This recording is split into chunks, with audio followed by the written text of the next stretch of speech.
Bom, pessoal, nessa aula a gente vai falar sobre a classe string. O objetivo dessa aula é a gente compreender o conceito e as características da classe string, tá? É uma classe bem importante para a gente. Entender o conceito de imutabilidade, conhecer os principais métodos comuns da classe, assim como a classe métodos que a gente viu, ela tem bastante métodos que simplificam o uso de textos, tá? Né? String, aqui nesse contexto, quer dizer texto, né? Aplicar técnicas avançadas de manipulação de string, como substituição, divisão e junção, que são alguns métodos que a gente encontra aqui dentro, e promover a fixação e aprendizagem através de exercícios práticos e discussões, que aí geralmente passa sempre depois da aula. Né? A classe string. Bom, a classe string é uma classe em Java que é uma das mais utilizadas, oferecendo uma vasta gama de funcionalidades para manipular texto. Inclusive, eu já utilizei a classe string diversas vezes e alguns métodos dela também. Mas aí a gente vai entender hoje melhor como ela funciona e entender também quando foi que a gente já utilizou. Tá? Então, a primeira coisa que a gente precisa entender aqui, que na classe string, ela representa uma sequência de caracteres. Olha só, se eu tenho uma string chamada saudação e ela tem a palavra Olá Mundo, cada um dessas letrinhas aqui, caractere, representa um char. E aí, na verdade, quando a gente tem uma string toda, ela é uma sequência de caracteres. Olha só, começa desde o zero até n menos 1, onde n é o tamanho total da minha string. Nesse caso, n é 10, né? É 11, né? Porque vai de 0 a 10 é 11. Então, n menos 1 começa no 0 até 10, né? Porque 11 menos 1 é 10. Ok, vamos ver como isso funciona na prática. Aqui, já criei a minha classe dentro da aula 9, que é de string. Vou criar o método principal aqui. E eu não vou criar métodos inicialmente para explicar isso, não. Vou fazer tudo aqui dentro do método principal. Então, eu vou criar uma string chamada saudação, né? E nela eu vou colocar aquela mesma palavrinha lá, que ela é olá mundo, né? Então, vou colocar aqui. A primeira coisa que eu disse lá é que a, ela é uma sequência de caracteres, certo? Então, ó, 1, 2, 3, 4, 5, 6, 7, 8, 9, 10. Porque a gente. Qual foi? Ah, tem uma vírgula ali, por isso. Se você não quiser fazer isso, você já pode usar logo o método aqui de cara, que é o length, tá? Eu vou colocar aqui, eu vou colocar o nome aqui da, da, da string, ó, saudação, ponto, length, é o tamanho dela, ó, o tamanho da string, tá? String, aqui é do texto, né? Vou colocar do texto. O texto, se eu executo aqui, eu vou ver que vai aparecer 11, tá? Por que 11? Porque, né, é o tamanho dela. Mas ela é uma sequência de caractere, onde o primeiro caractere está na posição 0 e o último está na posição n-1, que nesse caso é 10, onde n é 11, tá? É uma sequência de char, né? Então, ó, até coloquei aqui, nessa outra palavra, geeks, ó, tem um array de char, que é a mesma coisa, tá? Então, se eu quisesse colocar aqui, ó, char, ele colocou ali str, né? Vamos ver se ele... str é string, tá? Aqui, e colocasse assim, ó,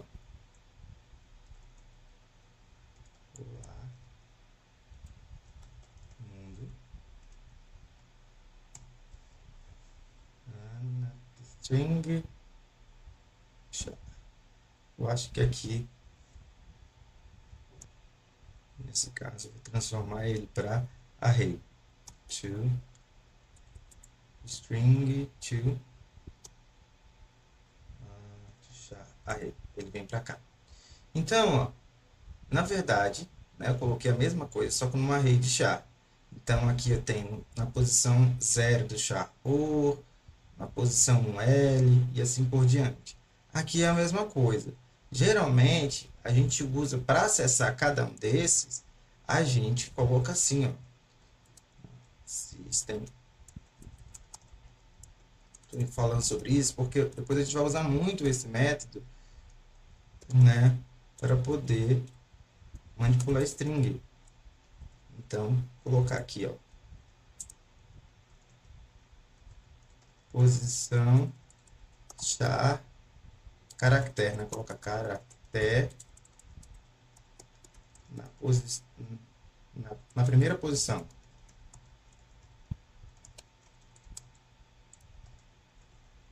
E aí eu tenho que chamar esse método aqui, se eu quero acessar esse primeiro aqui, essa primeira posição, tá? Vou deixar isso aqui fora.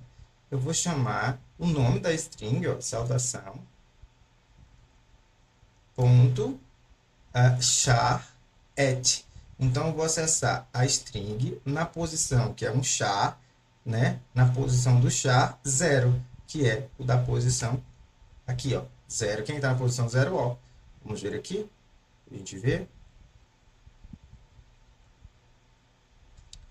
Ó, quem está na primeira posição é o O, né? Vou colocar bem aqui.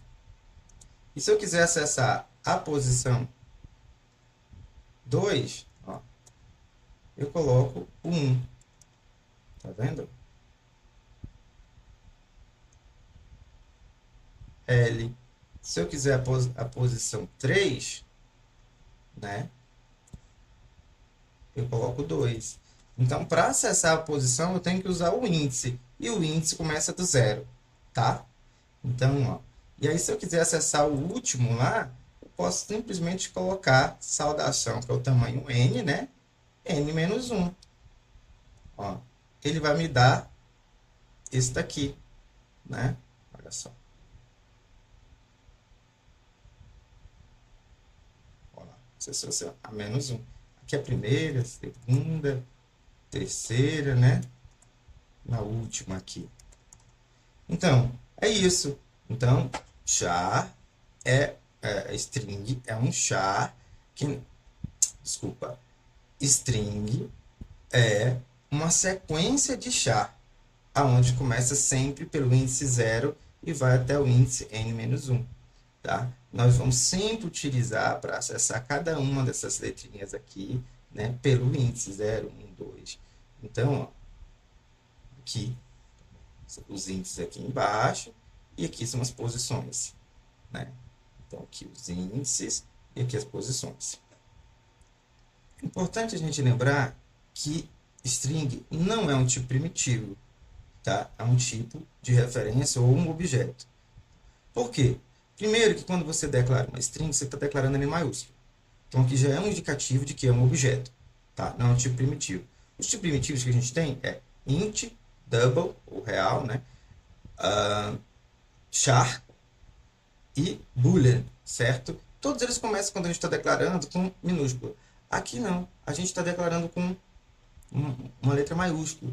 E isso é um indicativo de que é um objeto, tá? Então, ó, por isso que todas as vezes quando eu crio uma classe aqui, eu peço para vocês colocarem maiúsculo, que já é um indicativo de que é um objeto.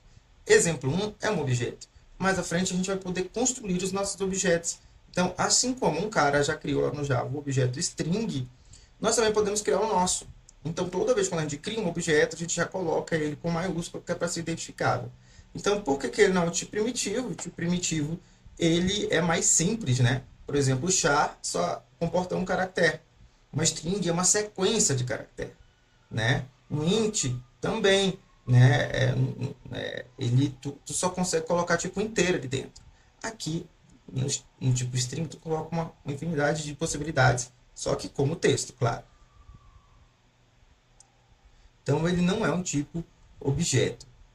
E aí, quais são as utilidades que a gente pode ter aqui na classe? Bom, tem uns fundamentos aqui, que é a imutabilidade. Uma vez que você cria uma string, você não pode alterar ela. É engraçado isso, a gente vai ver mais à frente. Você pode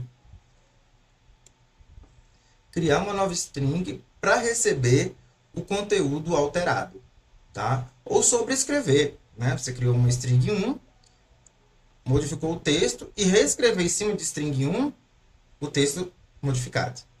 Concatenação, você pode concatenar strings, né? Pegar uma e somar com outra e colocar dentro de uma string. Fazer comparações.